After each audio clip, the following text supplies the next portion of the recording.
Pero bago ang lahat, kayo aking nanayahan mag-subscribe, like and share at pindutin nyo na rin ang notification bell para sa iba pang mga upload.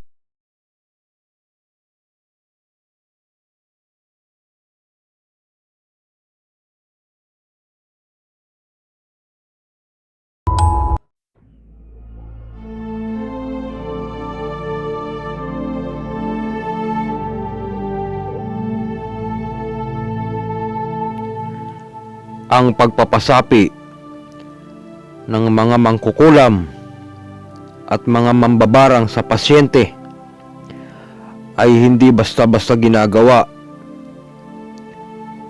Kailangan dito ng ibayong ingat para sa sarili at para mismo sa pasyente, dahil maaari itong magresulta sa kamatayan ng pasyente o ng mismong manggagamot.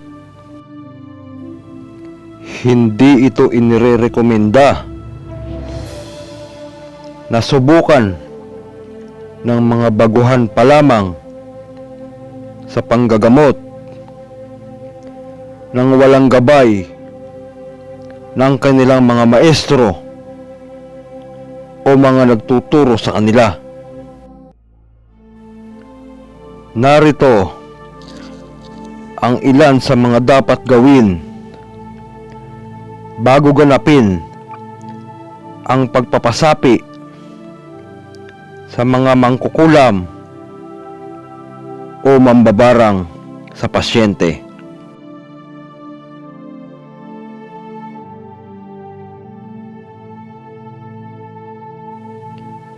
Kailangan munang magpuder dahil tinatawag itong kombate o spiritual kombate. Ang poder ay ang magsisilbing depensa at lakas mo laban sa ibabato sa iyo ng kung sino mang nakasapi sa pasyente. Kailangang meron ka ring bakod at balabal.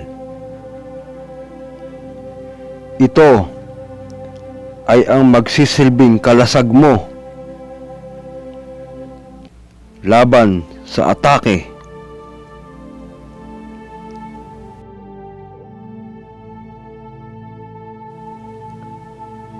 Pangatlo, kailangan munang ikonsidera ang kalusugan ng pasyente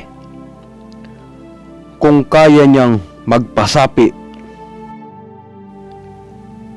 dahil maaring siya ay may sakit sa puso, high blood, o mahina ang katawan na maaaring ipagkapahamak at ikamatay ng pasyente. Kailangang handa ka sa pakikipaglaban.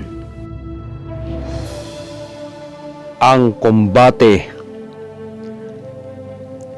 ay ang tagisan ng lakas at kapangyarihan ng manggagamot at ng mangkukulam o mambabarang. Kaya ipinapayo ko na kailangan marami kang dasal na poder, bakod at balabal. Aking ipinapayo na gawing mantra ang inyong poder, bakod at balabal, pati na rin ang mga orasyon na inyong ginagamit sa pakikipagkumbate.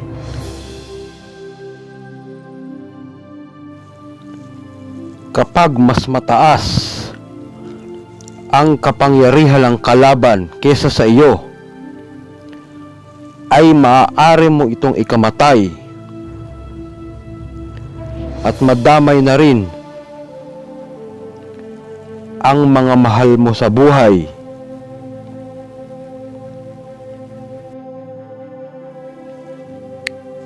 Ito ay katotohanan at hindi gawa-gawa lamang. Kaya huwag mong susubukan kung mahina pa ang iyong kaalaman.